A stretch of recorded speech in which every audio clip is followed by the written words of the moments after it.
हरिः ॐ आनन्दम्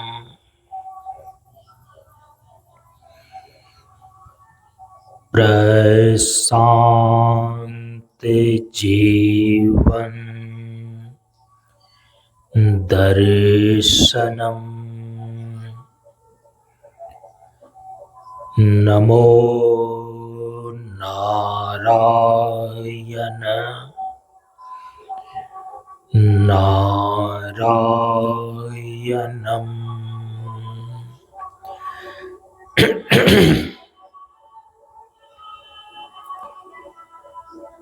सनातन धर्म के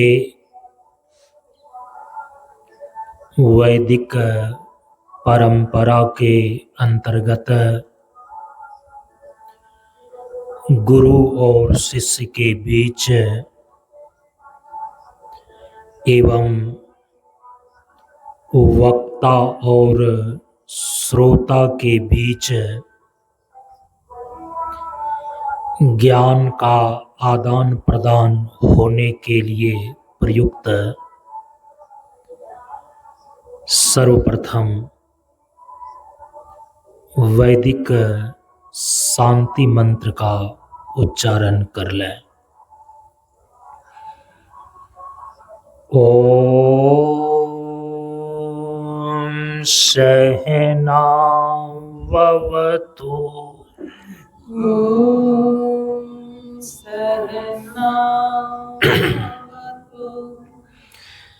सहनौ भुनक्तु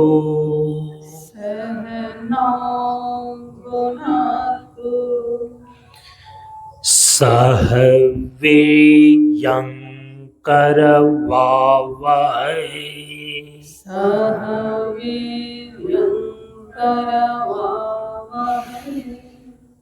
तेजस्विनावधीतमस्तु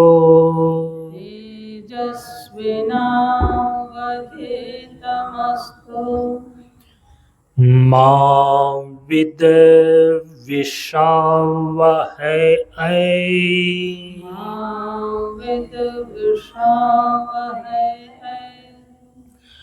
ओम शांति शांति शांति।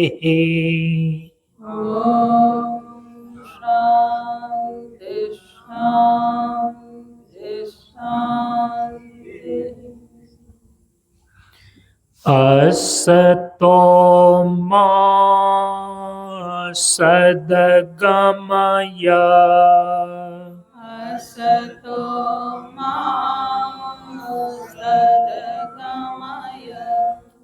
तमसो मा ज्योतिर्गमय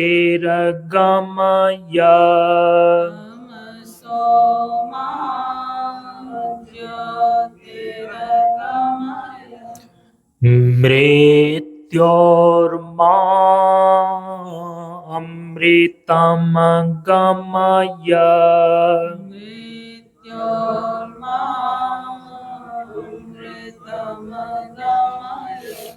ओम शांति शांति शांति।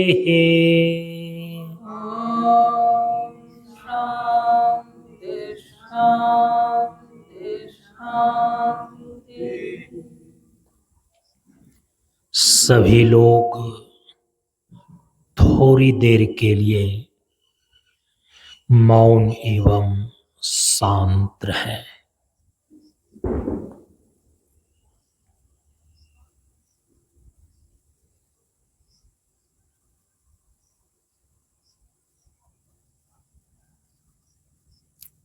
नमो नारायण।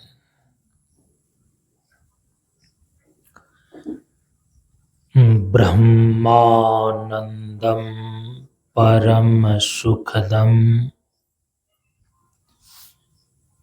केवलं ज्ञानमूर्तिं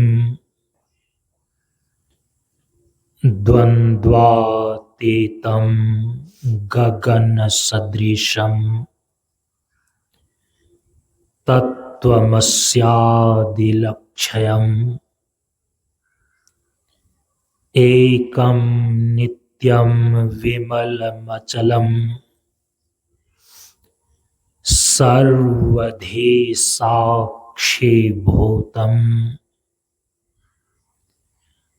भावातीतं त्रिगुणरहितं सद्गुरुं तं नमामि। सद्गुरुं तं नमामि।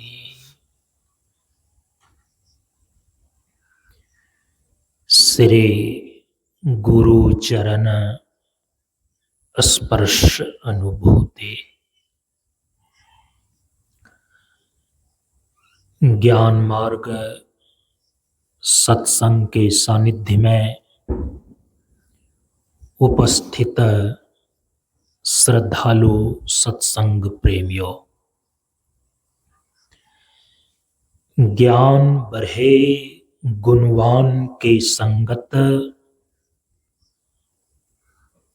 ध्यान बढ़े तपस्वी संग किन्हो,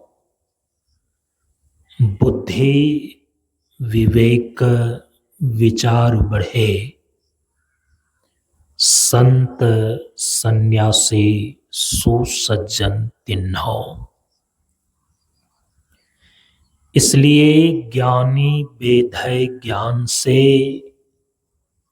व्याधा बेधय तीर, सद्गुरु बेधय शब्द से, भींगे सकल शरीर। प्रेमियों, हम सभी लोग प्रशांत कन्या मिशन योगाश्रम गोवा शेखपुरा मंच पर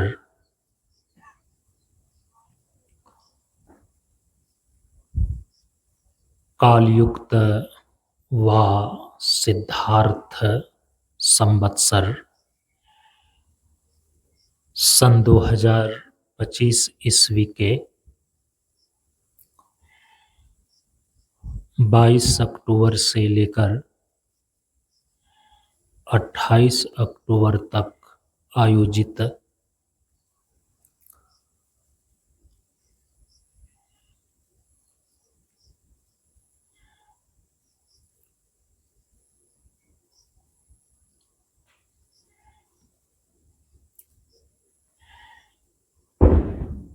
प्रशांत कन्या मिशन की संचालिका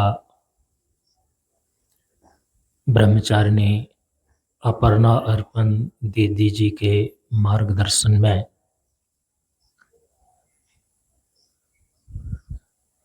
ब्रह्मचारिणी निकेता दीदी के द्वारा 7 दिवसीय ज्ञान यज्ञ सप्ताह सत्र के आज चौथे दिन के सत्संग में हम सभी लोग उपस्थित हैं। जैसा कि पिछले दिन आप सभी लोगों को जानकारी में ये बातें दी गई कि इस बार का यह जो 7 दिवसीय ज्ञान यज्ञ सप्ताह सत्र है, ब्रह्मचारिणी निकेता दीदी के प्रतिनिधित्व में संपन्न हो रहा है।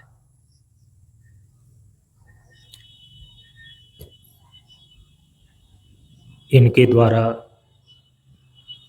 जो विवेच्य विषय होता है,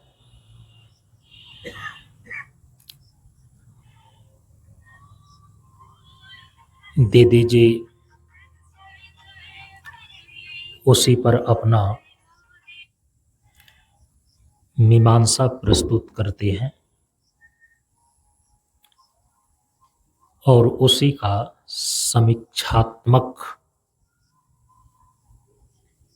विचार मेरे द्वारा प्रस्तुत किया जाता है। यह तो विदित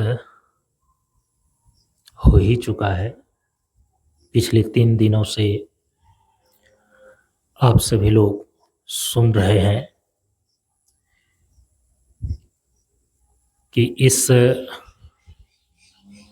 ज्ञान यज्ञ सप्ताह सत्र का जो निकेता दीदी ने अपना विवेच्य विषय रखा है वो है गुरु और शिष्य के संबंध में विचार। उन्हीं के विभिन्न आयामों को प्रतिदिन सत्संग में विचार के माध्यम से रखा जा रहा है।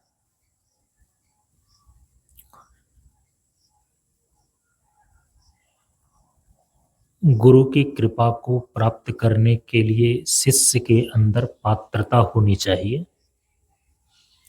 पिछले 2 दिनों से निकेता दीदी अपने इसी विचार को प्रस्तुत कर रही है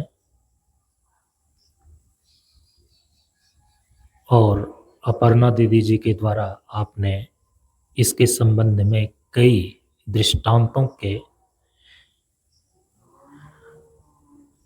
अवलोकन में इस तथ्य का मीमांसीय श्रवण किया।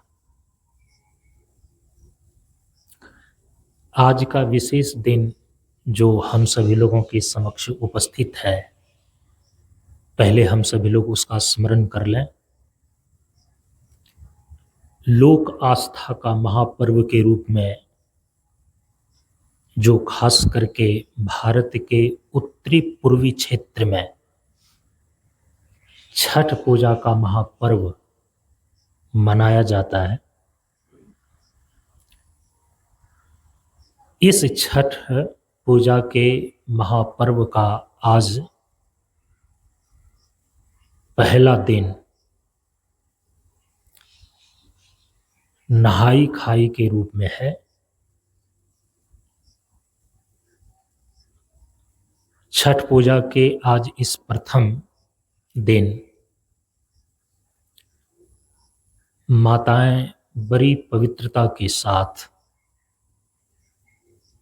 भगवान सूर्य देव को कद्दू और चावल का प्रसाद बना करके समर्पित करती हैं। फिर भगवान सूर्य को अर्पित उस प्रसाद को प्रसाद के रूप में ही सपरिवार ग्रहण करती है। तो छठ पूजा के इस प्रथम दिन की इस मंच की ओर से सभी लोगों को बधाई ज्ञापित करते हैं।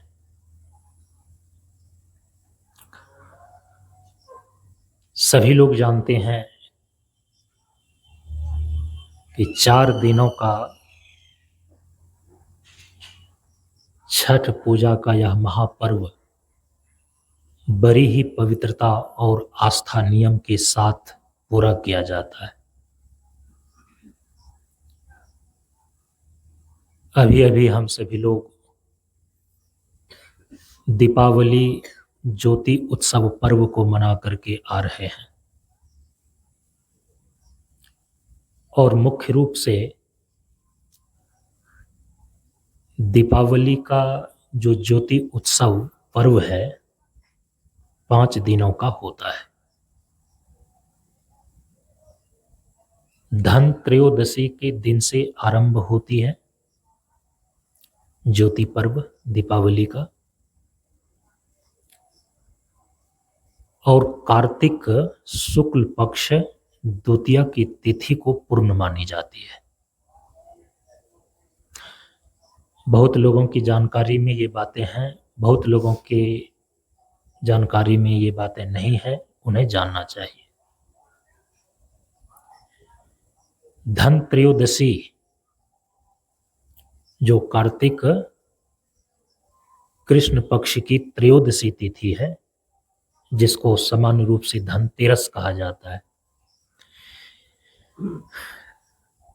तो उस दिन धनतेरस के स्वरूप पर हम विचार करके आए हैं और अब तो यहाँ के सारे प्रवचन, मिशन की सारी गतिविधियों को YouTube पर जो मिशन का चैनल है,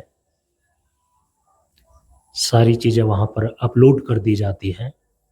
जिनकी आस्था हो, जिज्ञासा हो, मिशन की सारी गतिविधियों को, सारे प्रवचनों को, योग साधना के प्रशिक्षणों को YouTube चैनल पर आप देख सकते हैं। धनतेरस के स्वरूप को उस दिन बतलाया गया। जो पौराणिक कथा उस विषय में है कि भगवान श्री राम ने रावण का वध करने के पश्चात वैभव से संपन्न नगरी, सोने की लंका, वैभव से संपन्न नगरी का प्रतीक है,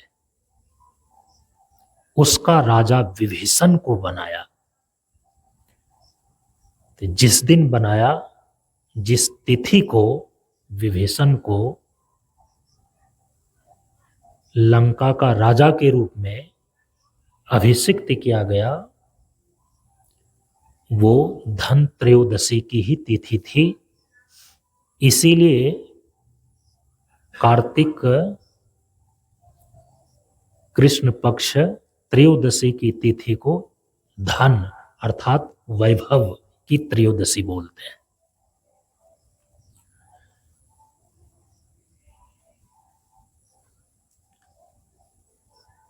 प्राचीन चिकित्सा शास्त्र के जनक महर्षि धन्वंतरी की जयंती भी कार्तिक कृष्ण पक्ष त्रयोदशी की तिथि को हुआ था। इसीलिए उसको धन्वंतरी त्रयोदशी भी बोलते हैं। ये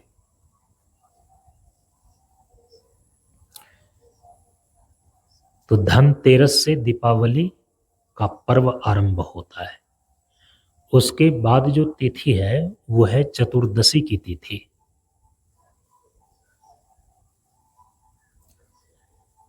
तो धनतेरस के दिन तो सामान्य रूप से सभी लोग लक्ष्मी और गणेश की पूजा अपने अपने घरों में करते हैं लोग।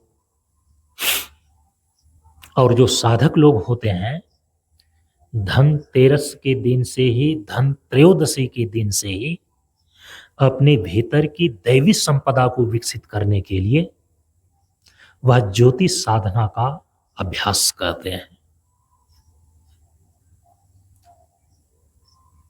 ज्योति की जो आभा मंडल है ना इस शरीर के भीतर, वह 5 रूप में है। पिछले दिन बता करके आए और अभी हम सभी लोगों का दीपावली से, धनतेरस के दिन से जो विशेष रूप से ज्योति साधना का अभ्यास आरंभ हुआ है, वो छठ की संध्या तक चलती रहेगी। अभी भी संध्या को प्रतिदिन यहाँ पर अभ्यास किए जा रहे हैं। तो अपने भीतर की दैवी संपदा को एक साधक जागृत करने के लिए, अपने अंतर जगत की संपदा को विकसित करने के लिए वह ज्योति साधना का अभ्यास करता है। और ये साधना प्रारंभ होता है त्रयोदशी की तिथि से। सामान्य लोग से सभी लोग अपने घरों में लक्ष्मी और गणेश की पूजा करते हैं धनतेरस को।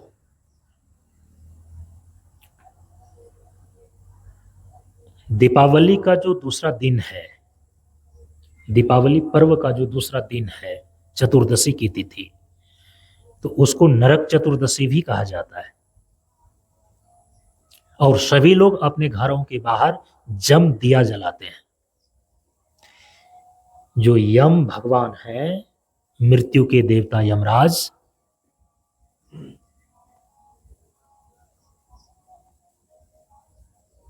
उनकी प्रसन्नता के लिए रोग और मृत्यु के निवारण के लिए यम के दिए जलाए जाते हैं। और आप देख रहे हैं कि हिंदू संस्कृति के अंदर जो भी पर्व और त्योहार मनाने की व्यवस्था है वह कितनी मनोवैज्ञानिक है। त्रयोदशी के दिन हम धन्वंतरी की जयंती मनाते हैं। और धन्वंतरी कौन है? प्राचीन वैदिक चिकित्सा शास्त्र के जनक महर्षि धन्वंतरी। और यदि आप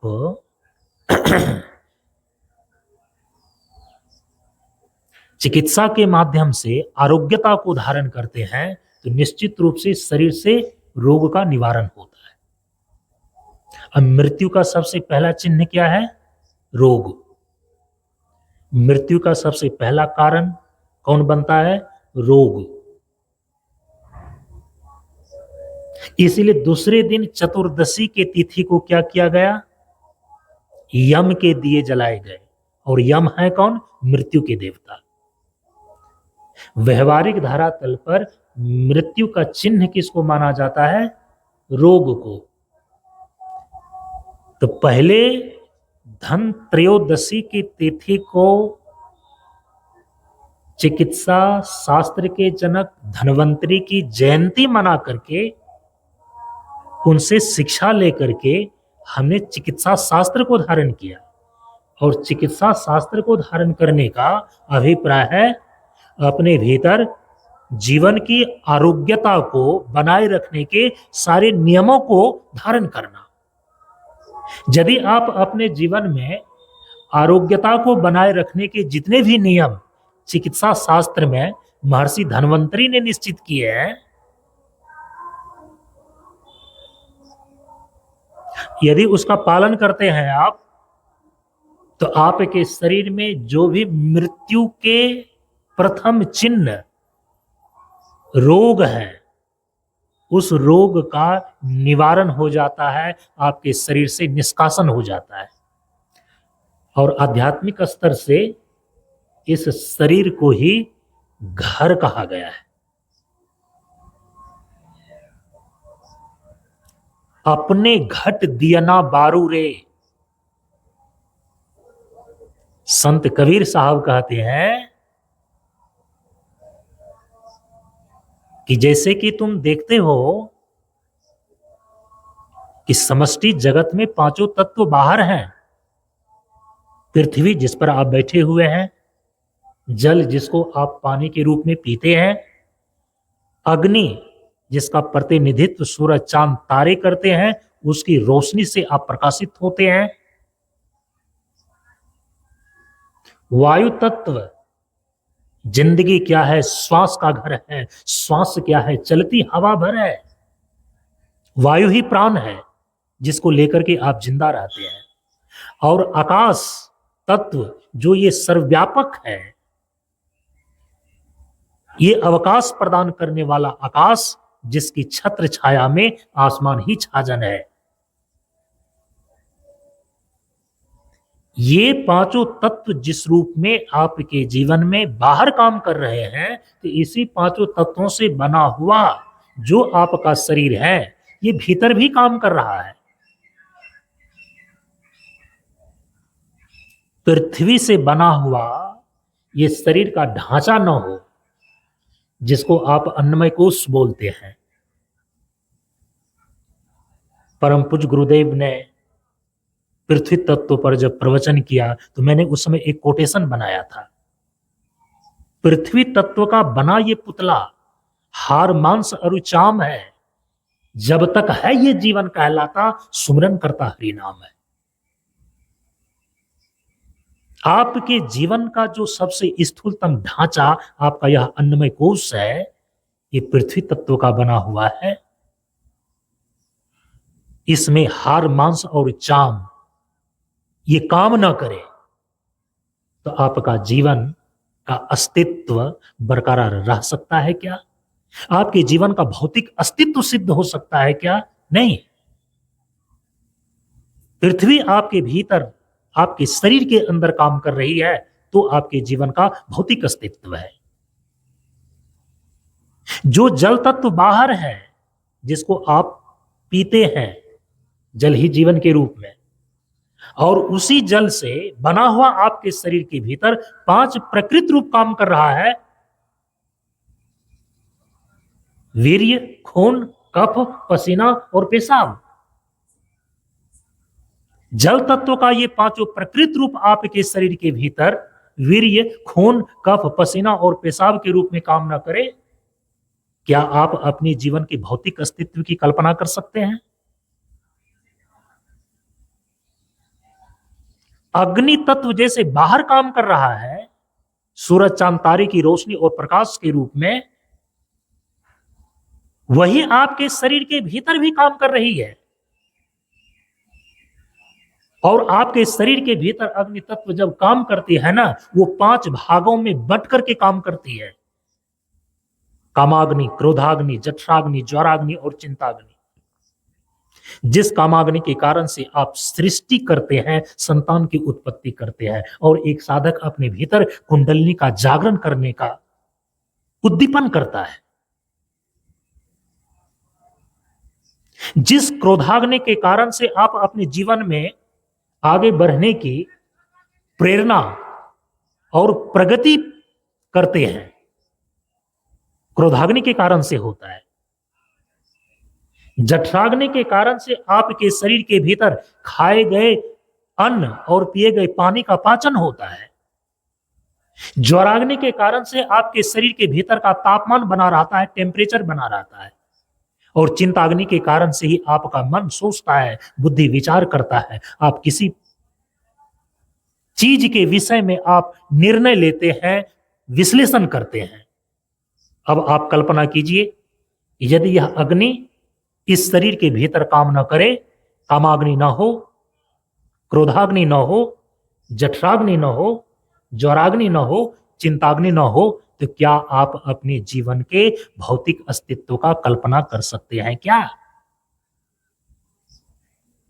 वैसे ही चौथा जो तत्व वायु तत्व है, ये वायु तत्व बाहर काम कर रहा है, और वही वायु को जब आप शरीर के भीतर श्वास प्रश्वास की क्रिया के द्वारा धारण करते हैं तो वो प्राण वायु बन जाती है।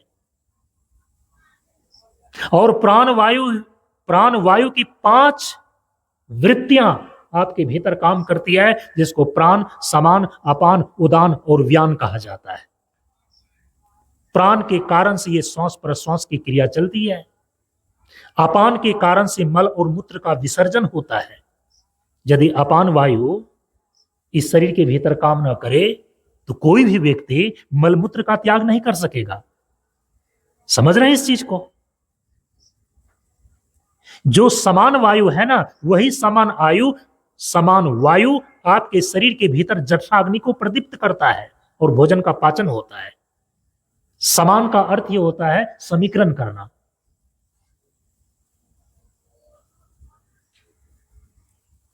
उदान, जो उदान वायु है ना, उसी उदान वायु के कारण से आपके शरीर में चलन की क्रिया है। अभी आप बैठे हुए हैं ना, आप कहीं यहां से उठ करके जाना चाहते हैं तो शरीर जो उठता है, उदान का मतलब होता है उठना। संकल्प शक्ति मन में होती है और आपका हाथ ऊपर उठता है। बैठे हुए हैं तो शरीर ऊपर उठता है और फिर आप चलते हैं। तो शरीर के अवयवों में, शरीर के अंगों में ये जो उठने की क्षमता है ना, ये उदान वायु से आती है। जिसका उदान वायु कमजोर पड़ जाता है, उनके शरीर के अंग प्रत्यंग लूज हो जाते हैं। हाथ नहीं उठ सकता, पांव नहीं चल सकता, पलकें नहीं झपक सकती। समझ रहे हैं इस चीज को? और इसके बाद अंत में जो व्यान वायु है ना, अच्छा, मृत्यु के समय उदान वायु ही इस जीव को इस शरीर से दूसरे शरीर में ले जाती है। जीव जो इस शरीर को छोड़कर के दूसरे शरीर में प्रवेश करता है, जिस वायु के सहारे करता है मृत्यु के पश्चात, वो उदान वायु ही है। तो जब तक जीवित है तो शरीर के अंग प्रत्यंगों को उठाने का काम, चलन क्रिया से युक्त करने का काम करता है, और मृत्यु होने के पश्चात इस जीव को इस शरीर से निकाल करके दूसरे शरीर तक ले जाने का काम करता है। और अंत में है व्यान, और व्यान का अर्थ होता है व्यापक। सिख से लेकर के नख तक, नख से लेकर के सिख तक, आपके शरीर में किसी भी प्रकार की कोई संवेदनाएं होती हैं,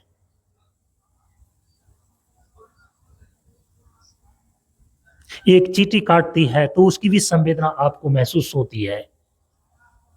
यदि गर्म कोई चीज शरीर से छू जाए तो उसका तपन भी आपको महसूस होती है। तो ये त्वचा में जो उष्णता का या शीतलता का स्पर्श करने का ये अनुभव हो रहा है,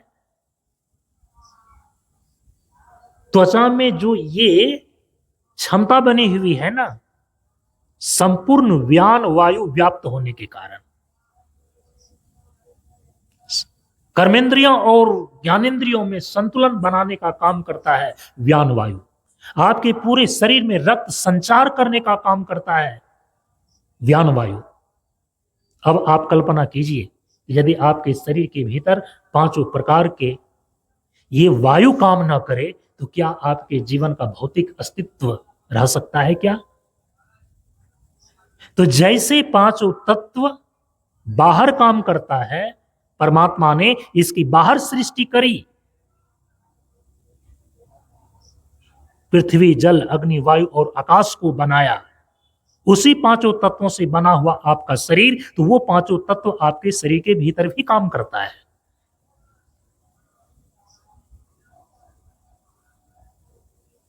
जब शरीर के भीतर जो चीजें काम करती है ना, वो उसका आध्यात्मिक स्वरूप कहलाता है। ध्यान दीजिएगा, जब वही चीजें बाहर काम करती है ना, उस वस्तु का वह भौतिक स्वरूप कहलाता है। ये अंतर है। जो चीजें हमारे शरीर के भीतर काम करती है, उस चीज का वह आध्यात्मिक स्वरूप कहलाता है। वही चीजें इस शरीर के बाहर जब काम करती है तो उस वस्तु का वह भौतिक स्वरूप कहलाता है। बाहर वायु चल रही है, ये भौतिक वायु है, वायु का भौतिक स्वरूप है। लेकिन उसी वायु को श्वास प्रश्वास की क्रिया के द्वारा जब अपने भीतर ले लेते हैं तो उस वायु का आध्यात्मिक स्वरूप प्राण कहलाता है। तो उसी प्रकार से एक है ज्योति। ज्योति, पूरे विश्व की ज्योति किसको कहा जाता है मालूम है? पूरे विश्व को रोशनी कौन देता है? पूरे विश्व को प्रकाशित कौन करता है? सूर्य। तो जगत की ज्योति जो है ना, भौतिक धरातल पर भगवान भास्कर हैं। पूरे विश्व की आंखें कही जाती है उसको। वेद में मंत्र आता है, सूर्यस्य चक्षुः। पूरे विश्व का चक्षु है भगवान सूर्य। और देखिए कि दीपक की ज्योति से जो दीपावली का उत्सव आरंभ होता है, छठ पर्व के दिन भगवान सूर्य भास्कर को अर्घ देने के साथ ही पूर्ण होता है। पूर्ण मनोवैज्ञानिक है ये त्योहार। यदि इनके दार्शनिक और आध्यात्मिक स्वरूप को आप समझ लेते हैं तो इसका समुचित लाभ आप उठा सकते हैं। जो ज्योति हम बाहर जलाते हैं ना, ये ज्योति का भौतिक स्वरूप है, हमारे जीवन के लिए वो भी आवश्यक है। जैसे कि हमारे जीवन के अस्तित्व को बनाए रखने के लिए बाहर भौतिक स्तर पर पांचों तत्वों का होना आवश्यक है, लेकिन उसी पांचों तत्वों का इस शरीर के भीतर भी काम करना आवश्यक है जीवन का अस्तित्व बनाए रखने के लिए। ठीक वैसे ही जो ज्योति का भौतिक स्वरूप है समष्टि स्तर पर सूर्य, और व्यष्टि स्तर पर बाहर की ज्योति के रूप में जो दीपक की ज्योति है, जो अग्नि की ज्योति है, जो जुगन की ज्योति है, व्यष्टि धरातल पर ज्योति का यह भौतिक स्वरूप है। समष्टि धरातल पर ज्योति का भौतिक स्वरूप है भगवान सूर्य। इसीलिए कहा कि sunlight, moonlight and fire light. Sunlight माने सूर्य प्रकाश, मूनलाइट माने चंद्र प्रकाश, फायर लाइट माने अग्नि प्रकाश। अग्नि प्रकाश के अंदर दीपक के प्रकाश से लेकर के ईंधन से होने वाले जितने भी प्रकाश हैं सब उसके अंदर भूत हो जाते हैं। ये भौतिक प्रकाश है, तो वो प्रकाश तो आपके शरीर के भीतर भी है, उसको बोलते हैं आध्यात्मिक प्रकाश, उसी को बोलते हैं अंतः प्रकाश। तो कहा कि ये तीन प्रकार के प्रकाश, ये तीन प्रकार की ज्योति जो बाहर जलाई जाती है, ये भी हमारे जीवन के लिए आवश्यक है। जीवन के भौतिक पक्ष को उजागर करने के लिए इसकी भी आवश्यकता है, लेकिन जीवन के आध्यात्मिक विकास करने के लिए ज्योति का जो आध्यात्मिक स्वरूप आपके भीतर अंतः प्रकाश है, अंतर ज्योति है, इसका भी जागरण होना चाहिए। तो एक साधक दीपावली के ज्योति उत्सव पर्व को ज्योति साधना के रूप में मनाता है। इसीलिए कबीर साहब ने इसी ज्योति के आध्यात्मिक स्वरूप को बताने का जो थोड़ा सा संकेत किया कि अपने घट दिया ना बारू रे, नाम के तैल सूरत के बाती, ब्रह्म अगिन उदगारू रे, अपने घट दिया ना बारू रे। हम अपने घट, अपने इसी शरीर के अंदर अपने अंतः प्रकाश को जागृत कैसे करते हैं, अपने अंतर ज्योति का दर्शन कैसे करते हैं, इसकी युक्ति जाननी चाहिए, सीखनी चाहिए।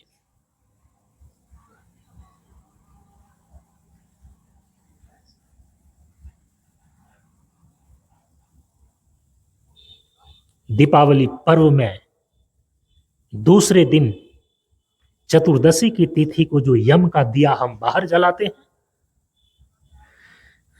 उनका आध्यात्मिक स्वरूप अपने भीतर ये है कि अपने भीतर पांचों तत्वों से बना हुआ जो पांच कोष है, उन पांचों कोषों की अलग अलग प्रकार की आभा मंडल है, पांच प्रकार की ज्योति का मंडल है अपने भीतर। अन्नमय कोष की आभा मंडल पीले प्रकाश वाली होती है। जल तत्व से बना हुआ आपके शरीर के भीतर जो प्राणमय कोष है, यह श्वेत प्रकाश से युक्त आभा इसकी होती है।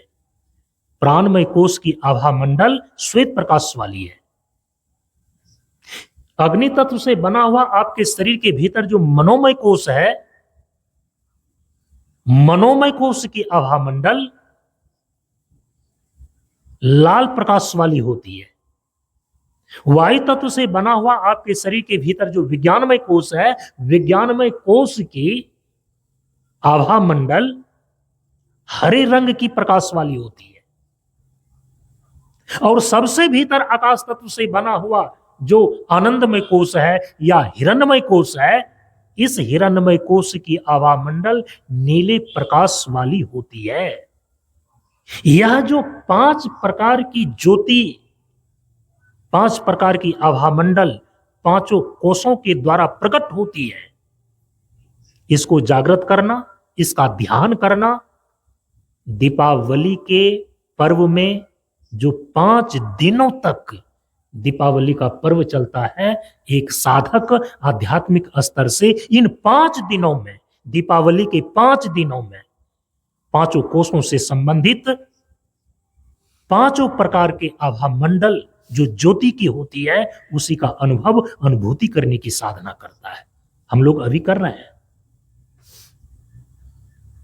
प्रतिदिन संध्या में हो रही है यहां पर 6:30 बजे।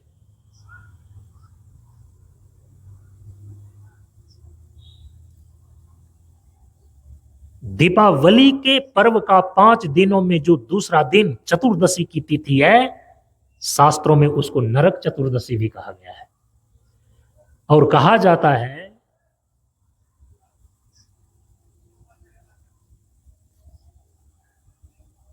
कि नरक चतुर्दशी के दिन 5 प्रकार के दीप दान किए जाते हैं। और सोचिए, संख्या आ रही है 5। बाहर हम 5 प्रकार के दीप दान करते हैं, यम के दिए जलाते हैं, और कहते हैं कि यदि व्यवहारिक धरातल पर ऐसा करता है, वे जीव नरक की पीड़ाओं से, नरक की यातनाओं से थोड़ी देर के लिए मुक्त हो जाता है। लेकिन नरक की यातनाओं से आत्यांतिक मुक्ति तो उस जीव की तब होती है जब वो अपने भीतर 5 प्रकार के दीप को जागृत कर ले। 5 कोषों की जो आभा मंडल है, उस 5 कोषों की आभा मंडल, उसकी ज्योति को जागृत करके जब 5 कोषों से परे जो स्वप्रकाश आत्मा है, जिस दिन जीव की अपने स्वरूप में अवस्थिति हो जाती है, वही यम यातना से, नरक की यातना से सदा के लिए छूट जाता है। तो व्यक्ति को यह आध्यात्मिक और दार्शनिक धरातल पर यह तथ्य मालूम चले, इसलिए व्यवहारिक धरातल पर यह बातें त्योहार के अंदर परंपरागत रूप से रखी गई कि 5 दीप दान किए जाते हैं तो वो नरक की यातना से छूट जाता है, ताकि स्मृति रहे, लोग जिज्ञासा करे कि नरक की यातना से छूटने के लिए केवल 5 प्रकार के दीप जला देने से ही यदि संभव है, ये तो बड़ी आसान है।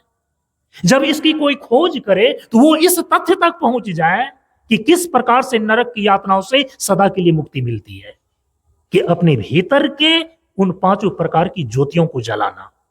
अपने घट दिया ना बारूरे, नाम के तैल सुरत के बाती, वो ब्रह्म अग्नि उद्गारू रे। जो स्वप्रकाश आत्मा है, जो स्वयं प्रकाश ब्रह्म है, जब तक यह जीव अपने उस परमार्थिक स्वरूप में प्रतिष्ठित नहीं हो जाता, परम प्रभु स्वज्ञान जी का जीवन होवे ज्ञान, अपने परमार्थ स्वरूप के बोध में ये बैठ नहीं जाता, तब तक आत्यांतिक रूप से नरक की यातनाओं से मुक्ति नहीं मिलती। ये कहने का तात्पर्य है। दीपावली के जो तीसरे दिन होते हैं, वो मुख्य दिन होता है कार्तिक अमावस्या की रात्रि। सोचिए, कार्तिक अमावस्या की रात्रि, जहां की 1, 2, 3, 4 दीप नहीं जलाए जाते, दीप की मालाएं सजाई जाती है। दीपावली का मतलब ही होता है दीप की मालाएं। जहां घोर अंधेरा है, अमावस्या की रात्रि क्या है? घोर अंधेरा का प्रतीक। और इस जीव को अपने स्वरूप अज्ञान से बड़ा कोई अंधेरा नहीं है। दुनिया का कोई भी प्रकाश, कोई भी ट्यूबलाइट जिस अंधेरा को दूर ना कर सके, वो आपके स्वरूप का अज्ञान का अंधकार है। हमने अमावस्या की रात को, कार्तिक अमावस्या की रात को क्या किया? चूंकि उस दिन भगवान श्री राम का अयोध्या में आगमन हुआ और उनके स्वागत के लिए, भगवान के स्वागत के लिए, चूंकि भगवान का आगमन हो रहा है, दीप की मालाएं सजाई गई। उसको कहा गया दीपावली, ज्योति उत्सव पर्व। जैसे कि आप देखते हैं ना,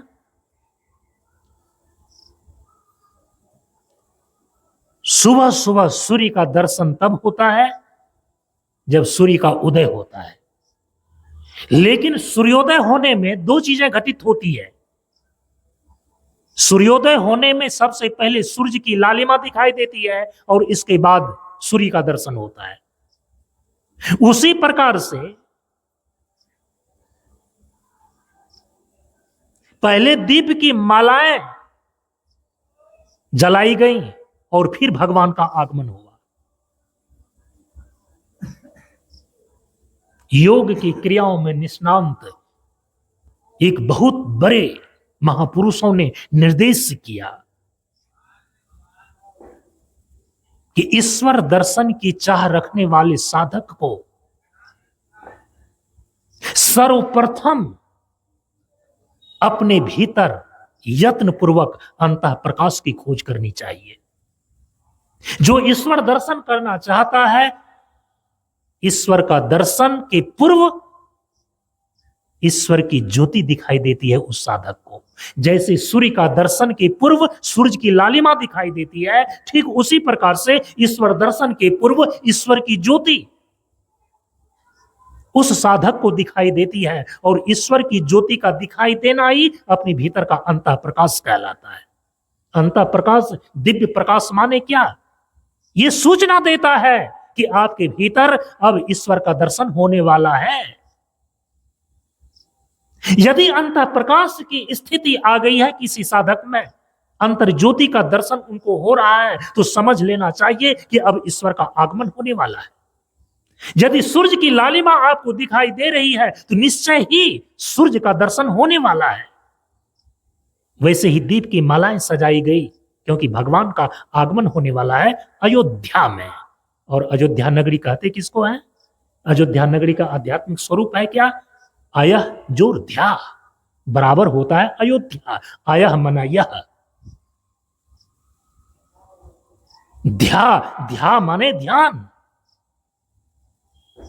इस शरीर रूपी नगरी में जो ध्यान करता है, तो ध्यान करने में तो सबसे पहले ईश्वर दर्शन के पूर्व ईश्वर की ज्योति दिखाई देती है। तो ऐसा नहीं हुआ कि भगवान पहले आ गए फिर इसके बाद दीप की मालाएं सजाई गई जलाई गई। नहीं, भगवान का आगमन होने वाला है और उसके पूर्व ही अयोध्या नगरी को दीपों से सजाया गया। इसका आध्यात्मिक संकेत यह है कि ईश्वर दर्शन के पूर्व, भगवान का दर्शन के पूर्व, भगवान के आगमन के पूर्व ईश्वर की ज्योति दिखाई देती है। इसीलिए ईश्वर दर्शन की चाह रखने वाले साधक को सबसे पहले यत्न पूर्वक अपने भीतर अंतः प्रकाश की खोज करनी चाहिए। और वह अंतः प्रकाश का जागरण जिस प्रकार से होता है उसी को हम ज्योति साधना बोलते हैं। कार्तिक अमावस्या की रात्रि को दीप मालाएं सजा करके ज्योति उत्सव मनाने का यही आध्यात्मिक तात्पर्य है कि अपने भीतर अंतः प्रकाश को जागृत करना। अपने घट दिया ना बारू रे, कैसे नाम के तैल सूरत कई बाती, ब्रह्म अगिन उदगारू रे, अपने घट दिया ना बारू रे। कार्तिक अमावस्या की रात्रि जब व्यतीत हो जाती है तो कार्तिक शुक्ल पक्ष की प्रतिपदा आती है, जो दीपावली का चौथा दिन कहलाता है। और उस दिन आप क्या करते हैं? अभी अभी तो मना करके आए हैं। कार्तिक शुक्ल पक्ष की प्रतिपदा प्रथमा तिथि को क्या किया आपने? हाँ, गोवर्धन पूजा किया आपने। और गोवर्धन पूजा का तात्पर्य क्या है? गोवर्धन पूजा जो भागवत कथा में, श्रीमद् भागवत कथा में आप सुनते हैं, जो प्रसंग आता है, भगवान श्री कृष्ण ने अपने कनिष्ठा अंगुल पर पूरे गोवर्धन पर्वत को उठा करके पूरे गोकुल की रक्षा की। किससे? इंद्र के कोप से। इंद्र ने जब मूसलाधार वर्षा करना शुरू किया तो गोकुल नगरी डूबने लगी। त्राहिमाम त्राहिमाम करने की स्थिति में गोप गोपियां जब भगवान श्री कृष्ण के पास आई तो भगवान श्री कृष्ण ने कहा कि चिंता मत करो। चूंकि इंद्र की पूजा जो परंपरागत रूप से होती चली आ रही थी, भगवान श्री कृष्ण ने कहा कि जो गोवर्धन, ये पर्वत तुम्हारे गाय को चारा देती है, तुम लकड़ियां काट करके लाते हो, पूरे गोकुल वासियों का जीवन जिस गोवर्धन पर्वत से चलता है तुम उसकी उपेक्षा किए हुए हो, और जो परोक्ष देवता है केवल उसी को पूजने में तुम अस्त और व्यस्त हो। भगवान श्री कृष्ण ने कहा ना गीता जी में, कामस्ते अस्ते हृत ज्ञाना प्रपद्यन्ते अन्य देवता। भोगों की कामना से जिसकी बुद्धि आक्रांत हो गई है, जिसका ज्ञान का हरण हो चुका है, वही अपने परम देवता अंतर आत्मा को छोड़ करके बाहर अन्य देवी देवता की पूजा करने में अस्त व्यस्त रहता है। बाहर अन्य देवी देवताओं की पूजा करेंगे तो संसार के भोग्य पदार्थ मिलेंगे, आत्मज्ञान तो नहीं होगा, आत्म तृप्ति, आत्मरति, आत्मरमन तो नहीं होगा।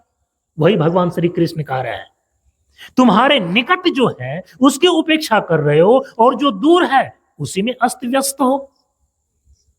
तो जब ये बातें समझ में आ गई गोकुल वासियों को, तो कहा कि चलो गोवर्धन पूजा करते हैं। तो इंद्र को लगा कि अरे ये तो कृष्ण की बात में आकर के मेरी पूजा छोड़ करके ये तो गोवर्धन पर्वत की पूजा करने लगा।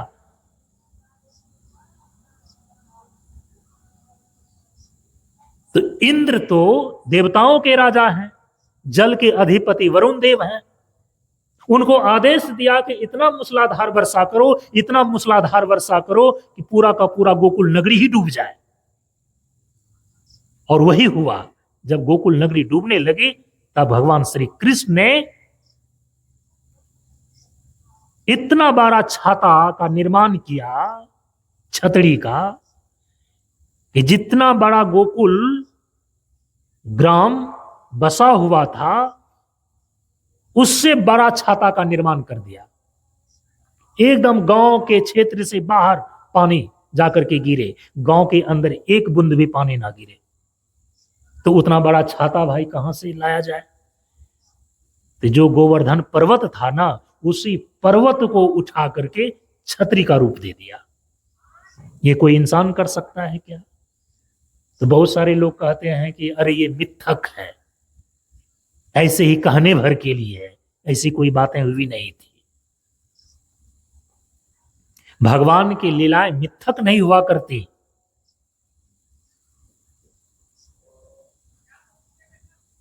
जो भगवान सर्वशक्तिमान है, पृथ्वी जल अग्नि वायु आकाश को बनाने में समर्थ है, ये पहाड़ का छोटा सा टुकड़ा उठाने में समर्थ नहीं हो सकते क्या?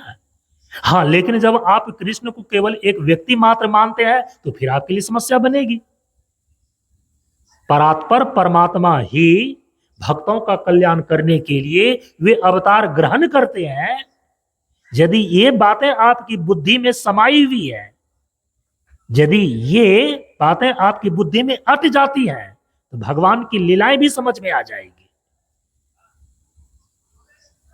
नहीं तो लगेगा कि अरे ये तो लोगों को प्रभावित करने के लिए केवल बढ़ा चढ़ा करके बातें लिख दी गई है, ऐसी कोई बातें नहीं होती है, भगवान की लीलाएं इस प्रकार की नहीं हो सकती है। तो फिर तो आप गए, आपकी बुद्धि मारी चली गई, भगवान की लीलाएं आपको समझ में नहीं आएगी। जो इतने बड़े भूखंड पूरी पृथ्वी का निर्माण कर सकता है, यतो वा इमानी भूतानि जायन्ते येन जातानि जीवंती येन पर्यंत भी संविशन्ति। पृथ्वी जल अग्नि वायु और आकाश, इन 5 महाभूतों का सृजन जिसके द्वारा होता है, स्थापन जिसके द्वारा होता है, फिर 5 महाभूतों का प्रलय पर्यंत भी संविशन्ति, प्रलय जिनके द्वारा हो जाता है, ऐसा सर्वशक्तिमान ईश्वर यदि अवतार ग्रहण कर ले, तो क्या एक पहाड़ का टुकड़ा जो गोवर्धन है उनको अपनी कनिष्ठा अंगुल पर नहीं उठा सकते? इतना बड़ा छतरी का निर्माण कर दिया। यह है गोवर्धन पूजा। तो दीपावली का जो पर्व है ना, आध्यात्मिक स्तर से बड़ी ही रहस्यमयी है। भीतर अंतर ज्योति का जागरण हुआ, ईश्वर का दर्शन हुआ। तो ईश्वर का दर्शन हुआ तो फिर ईश्वर का प्रभाव भी दिखना चाहिए, और ईश्वर का प्रभाव गोवर्धन पूजा में दिख गया भगवान श्री कृष्ण की लीला के द्वारा। और इसके बाद फिर दीपावली का 5वां दिन आता है, कार्तिक शुक्ल पक्ष, द्वितीया की तिथि। और उस दिन आप क्या करते हैं? भाई दूज का पर्व मनाते हैं। ये क्या है भाई दूज भाई? तो कहते हैं कि हम जिएंगे एक दूजे के लिए, लेकिन वहां है भाई दूज।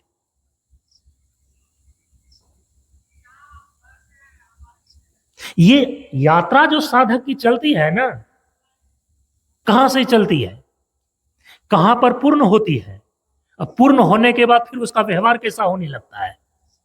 यदि ये पूरी की पूरी चीजें दार्शनिक धरातल पर आपको स्पष्ट है ना, तो फिर पूरे मनोवैज्ञानिक तरीके से जो हमारे पर्व और त्योहार का ये रूपरेखा हमारे ऋषियों के द्वारा निश्चित की गई है, ये चीजें आपको समझ में आएगी।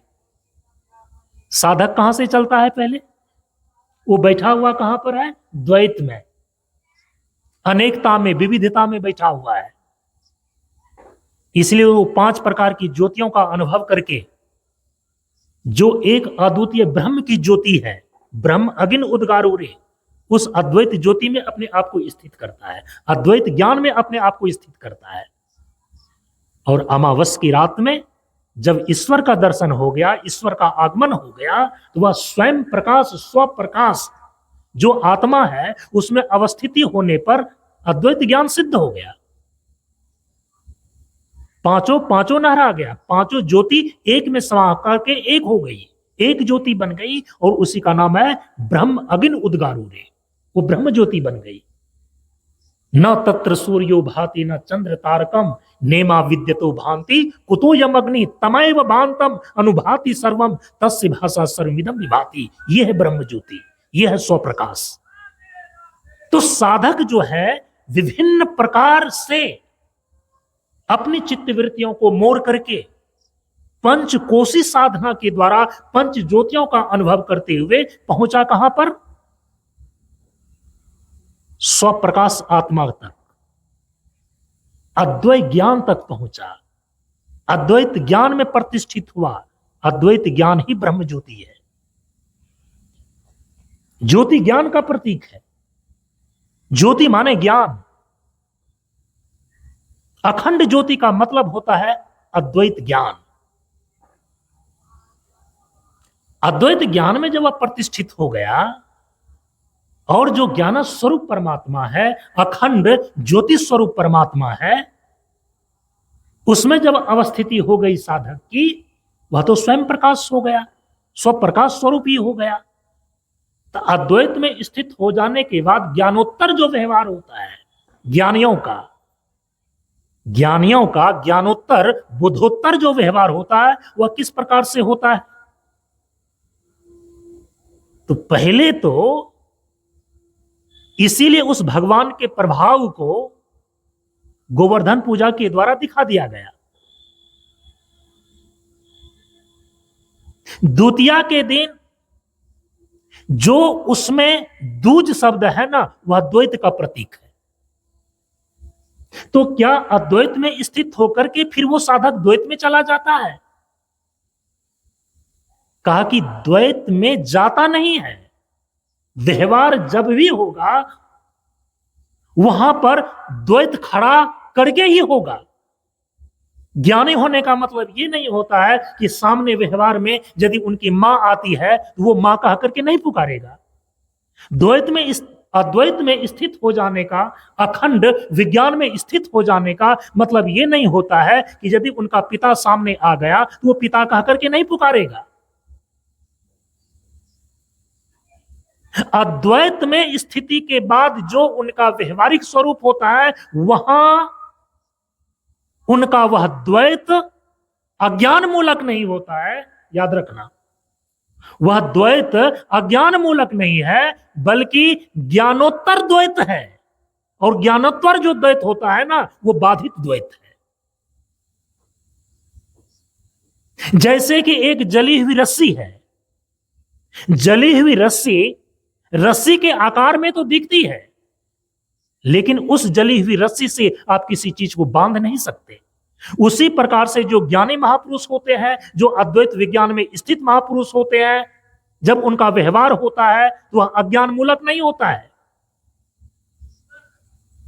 व्यवहार के लिए द्वैत चाहिए, उनका बाधित द्वैत होता है, केवल व्यवहार करने के लिए द्वैत होता है। बाकी सारे लोगों का जो द्वैत होता है वो अज्ञान मूलक द्वैत है, अज्ञान के कारण से द्वैत है। लेकिन जो अद्वैत अखंड ज्योति में स्थित हो गया, ब्रह्म ज्योति में जो स्थित हो गया, उसके बाद जो भाई द्विज आया, भाई दूज,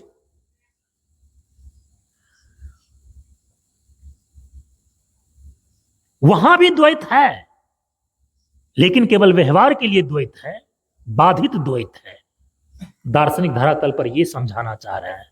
तो दीपावली वहां जाकर के पूर्ण हो गया। एक दिन बीच में विश्राम है और इसके बाद फिर छठ पूजा आरंभ है।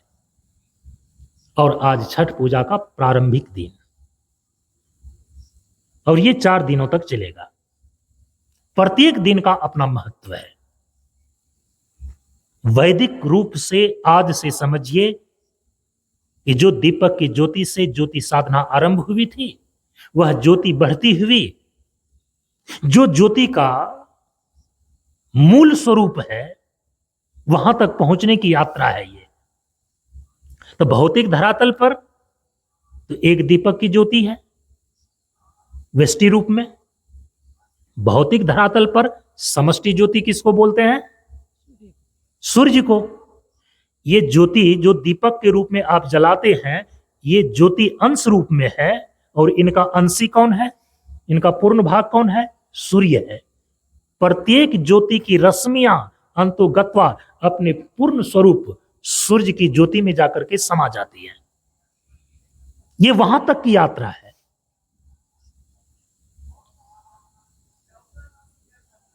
तो व्यष्टि से जब हम समष्टि धरातल में प्रवेश करते हैं, जब अधिदैव स्तर से उपासना आरंभ होता है, तो उसी अधिदैव स्तर पर जो उपासना का आरंभिक दिन है, आज उसका ये छठ पर्व का पहला दिन माना जाता है।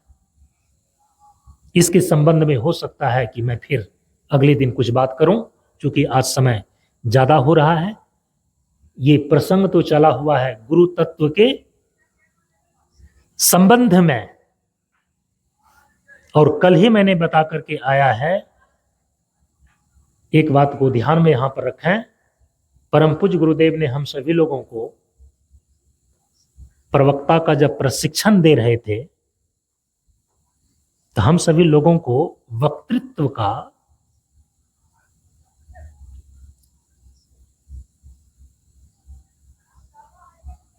कि वक्ता जो बोलता है ना किसी विषय पर, उनका जो विवेच्य विषय होता है ना, उसका विस्तार कैसे होगा, इसका प्रशिक्षण हम लोगों को मिला है।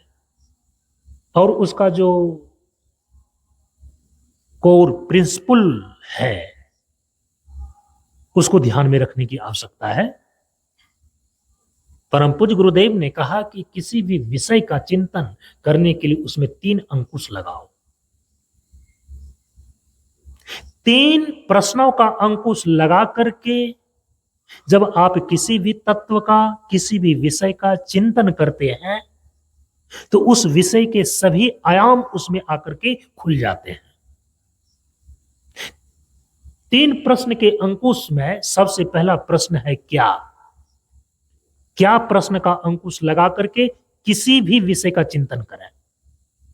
जैसे कि अभी निकेता दीदी के द्वारा विषय उठाया गया है गुरु, तो उसमें सबसे पहला यह अंकुश लगाएं।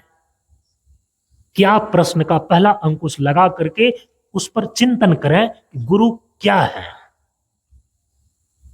अब देखिए, आपने अभी तक में महात्माओं के द्वारा, गुरुजनों के द्वारा क्या सुना है गुरु के विषय में। उनको खींच करके लाइए अपने मस्तिष्क के भीतर, अपने विचारों में। शास्त्रों में उसके विषय में क्या लिखा हुआ अभी तक आपने पढ़ा है, और यदि वो स्मरण में नहीं है तो फिर शास्त्र के पन्नों में ढूंढिए।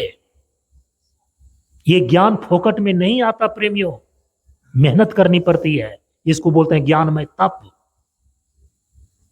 1 घंटे 2 घंटे 1.5 घंटे ऐसे नहीं बोला जाता। यहां कोई टेप रिकॉर्ड नहीं है।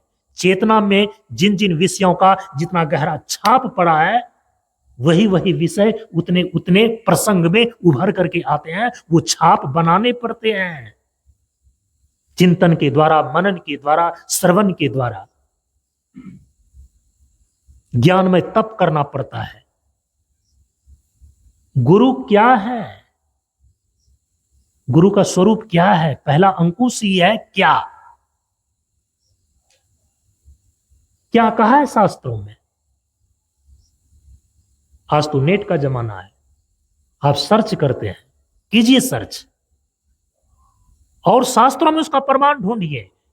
महाभारत, गीता, वेद, रामायण, देखिए उसमें गुरु के विषय में, गुरु के स्वरूप के विषय में कि गुरु क्या है, वो क्या कहता है, शास्त्र क्या कहता है। इस प्रकार से आपको चिंतन का विस्तार करना होगा। इसको बोलते हैं कि एक विद्यार्थी जब किसी भी चीज का तैयारी करता है ना, तो सबसे पहले वो क्या करता है, स्टडी मटेरियल जो है ना, स्टडी मटेरियल को वो कलेक्ट करता है। आपको स्टडी करना है, अध्ययन करना है, तो उसका पहले मटेरियल आप कलेक्ट करें ना। तो एक वक्ता को भी उनको कलेक्ट करना पड़ता है बिंदुओं को, उस विषय के बिंदुओं को, और उसी बिंदुओं को कलेक्ट करने में सबसे पहला अंकुश लगेगा क्या, गुरु क्या है। अभी तक इसके विषय में आपने जो भी सुना है उसका स्मरण कीजिए, जो भी आपने पढ़ा है उसका स्मरण कीजिए और कॉपी कलम उठाइए और उसको नोटेट कीजिए। इसके बाद दूसरा जो अंकुश है वो है क्यों। क्यों प्रश्न का अंकुश लगा करके अब उनके स्वरूप के दूसरे आयाम पर विचार कीजिए। और क्यों का यहां पर मतलब होगा कि गुरु की आवश्यकता क्यों है हमारे जीवन में। इसको बोलते हैं ना सिलसिलेवार ढंग से सांगोपांग सभी आयामों पर विचार करना किसी विषय को लेकर के। पहले गुरु का स्वरूप क्या है, गुरु किसे कहते हैं, क्या प्रश्न का अंकुश लगा करके चिंतन मनन करना चाहिए।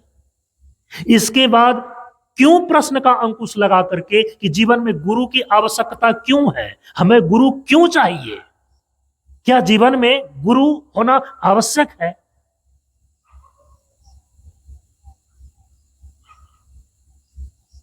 इससे संबंधित आपने जो भी सुना है, शास्त्रों में जो भी पढ़ा है, यदि नहीं पढ़ा है तो पढ़ करके उसको ढूंढ निकालिए, कॉपी कलम उठाइए और उस बिंदु को नोटेट कीजिए। आपके स्वयं के मनन के लिए और फिर जिस वक्ता होने के अधिकार से आप आम लोगों को उस विषय का जानकारी दे रहे हैं, उसके प्रति भी आपकी जिम्मेदारी और फिर वफादारी सही ढंग से निभ सकेगी। एक वक्ता को तैयार होना पड़ता है प्रेमियों, याद रखिएगा।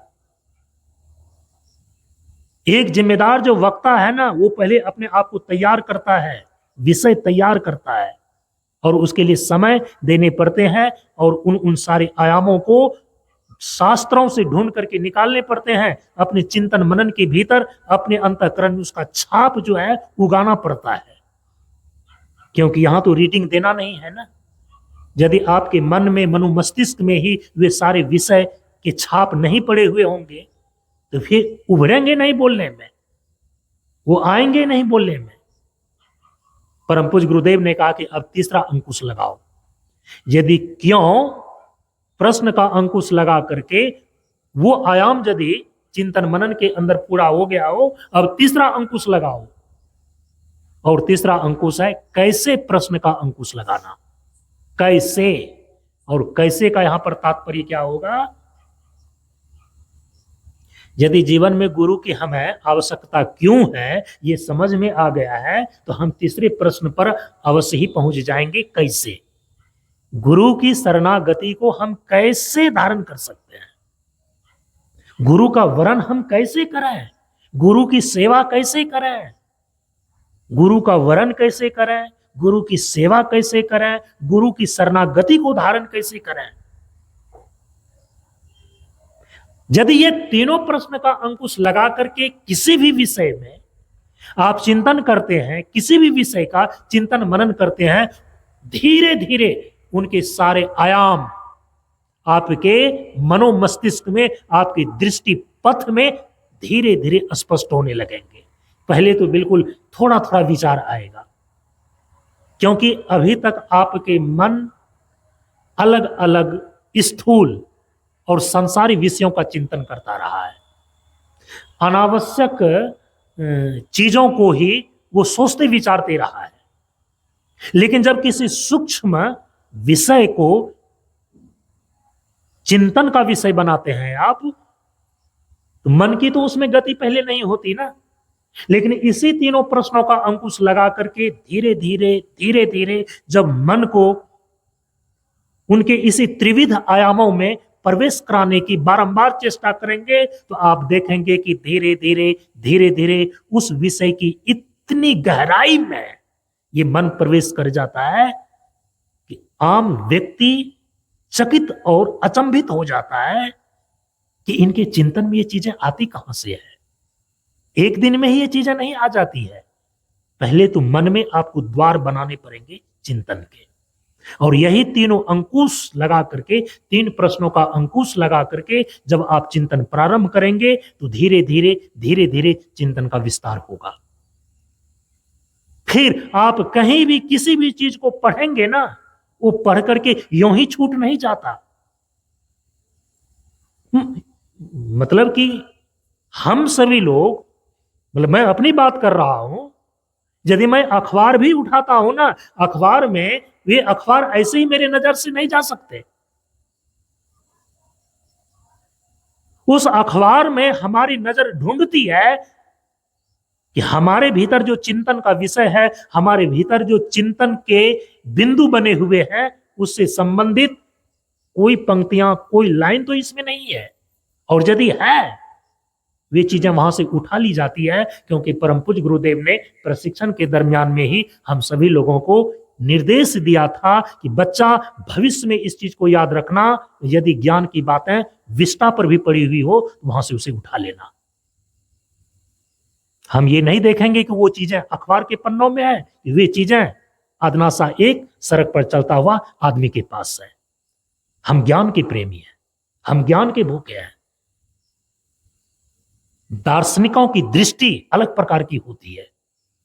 वे ये नहीं देखती है कि वे चीजें कहां पर है, वो ये देखते हैं कि वे चीजें कैसी है।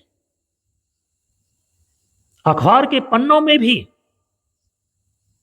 हमारे चिंतन के विषय के जगमगाते हुए एक आध मोती मिल सकते हैं। सड़क पर चलता हुआ व्यक्ति के पास जो वो बात कर रहा है, उनकी बातों से भी हमारे चिंतन के विषय के दो एक बिंदु मिल सकते हैं। खोजी बनना पड़ता है। और फिर धीरे धीरे ये ज्ञानमय तप जब 5 साल, 7 साल, 10 साल होता है ना, तब धीरे धीरे वे विषय आपके भीतर पकते हैं। और जो पका हुआ फल होता है ना, वह रसदार होता है। इसको बोलते हैं ज्ञानमय तप। ये तो आपको करना पड़ेगा।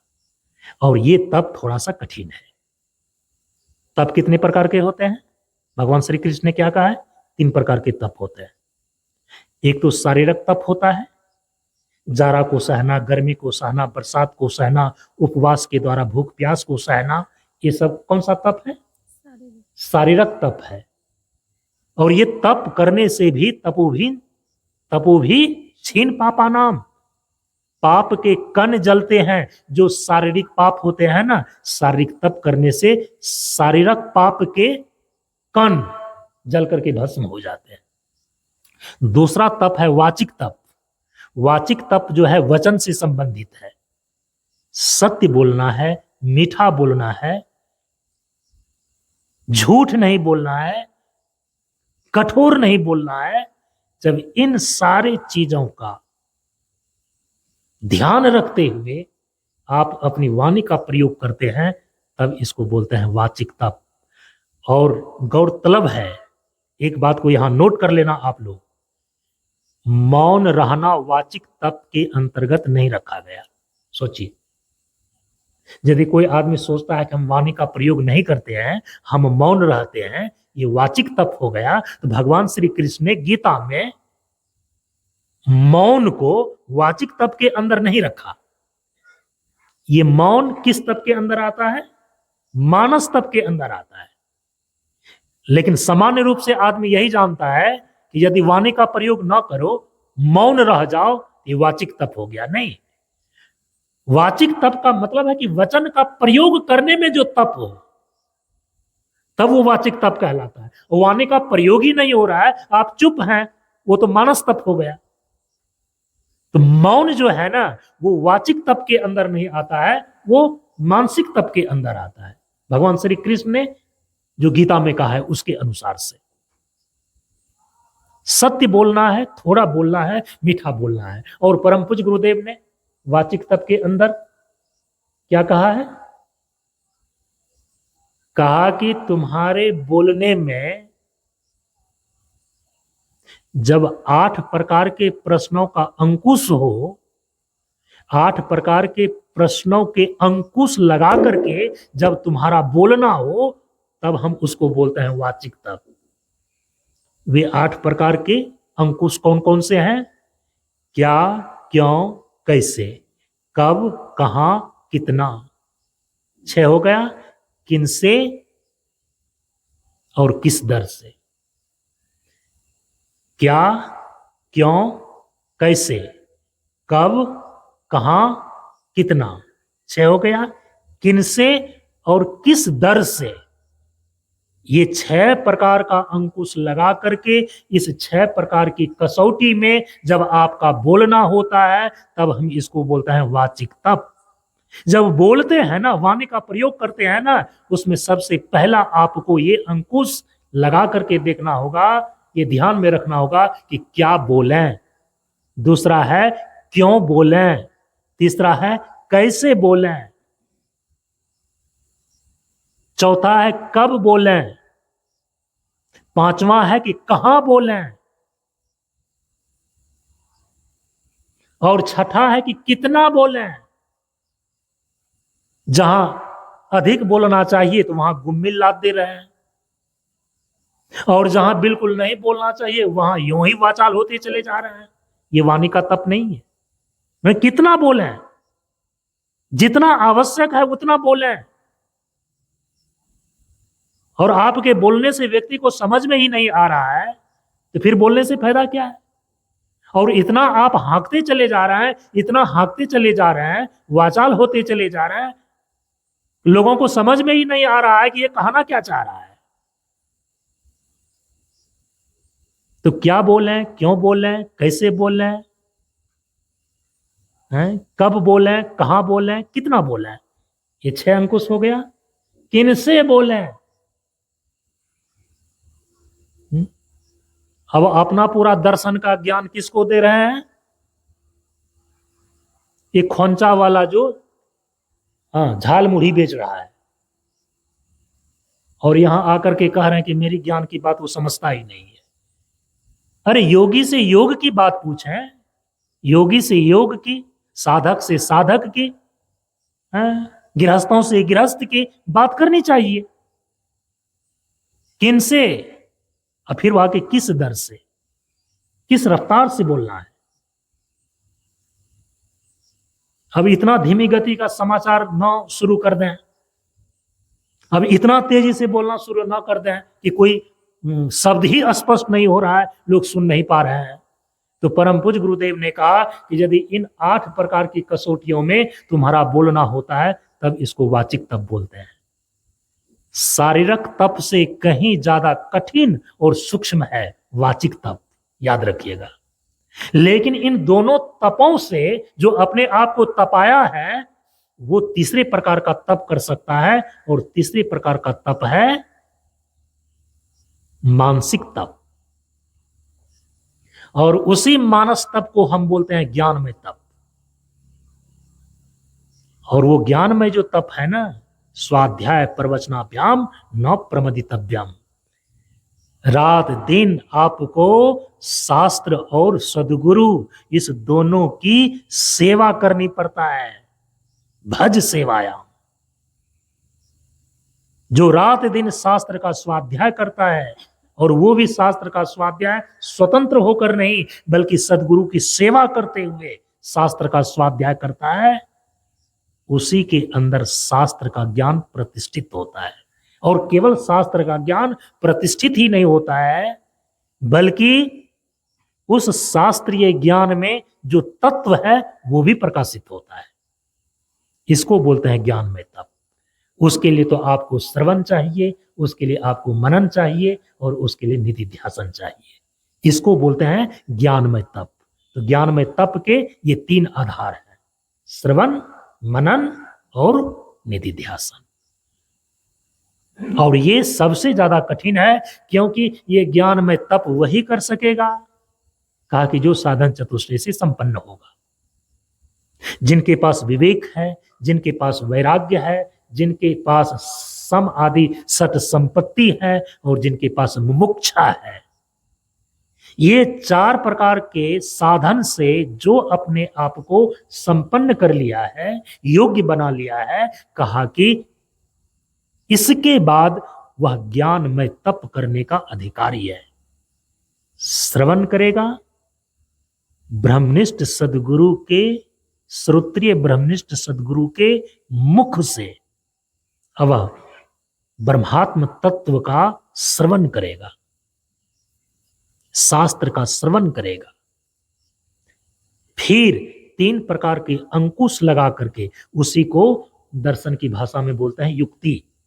बाबा जिसको बोल रहे हैं कि तीन प्रकार के अंकुश, क्या क्यों कैसे, उसी को बोलते हैं मनन। जब भी करो तो युक्ति पूर्वक मनन करो, शास्त्रीय युक्तियों से युक्त होकर के तब मनन करो, स्वतंत्र होकर के मनन मत करो। तब तुम्हारे चिंतन और मनन का विस्तार होगा, उस विषय की गहराई में तुम्हारा मन डूबेगा। और जब किसी भी विषय की गहराई में मन डूबता है ना, तो उस विषय का जो तात्विक स्वरूप है ना, वो सामने आ जाता है। उसी को निधि ध्यासन बोलते हैं। निधि ध्यासन का मतलब है कि किसी भी वस्तु के तात्विक स्वरूप का दर्शन, तात्विक स्वरूप के अनुरूप जब उनकी वृत्ति बन जाती है, उनकी वृत्ति का स्थैर्य बन जाता है, तब हम उसको निधि ध्यासन बोलते हैं। तो श्रवण, मनन और निधि ध्यासन, ये तीन जो है ज्ञान में तप के आधार हैं। तो तप तो करना पड़ता है। 5 साल, 10 साल, 15 साल कोई ज्ञान में तप किया है, तब वह किसी भी विषय का पारंगत माना जाता है। और विषय में जो सर्वोत्कृष्ट विषय है वह है ब्रह्मात्म तत्व। भागवत में भी कहा गया कि कौन सा मननीय है, कौन सा वचनीय है, कौन कीर्तनीय है, कौन वर्णीय है। भगवान सुखदेव ने एक ही उत्तर दिया कि हे परीक्षित, वह तो केवल एक अद्वितीय भगवत तत्व ही है। चिंतन का विषय भगवत तत्व है, वरण का विषय भगवत तत्व है, वचन का विषय भगवत तत्व है। इसीलिए जो सर्वोत्कृष्ट विषय है ना, वो तो ब्रह्मात्म तत्व है। संसार के विषयों में मन का रमना, मन का जाना सहज होता है, लेकिन जो उत्कृष्ट विषय है, मन को उसमें अभ्यास पूर्वक लगाना पड़ता है, ले जाना पड़ता है। कैसे ले जाएंगे? तो शास्त्र कहता है युक्ति पूर्वक, और परम पूज्य गुरुदेव कहते हैं 3 प्रश्नों का अंकुश लगा करके। तब श्रवण, मनन और निधि ध्यासन, ये ज्ञान में तप के द्वारा आपका चिंतन और मनन परिपक्व हो जाएगा। ये अपनी वाणी को यहीं पर विराम।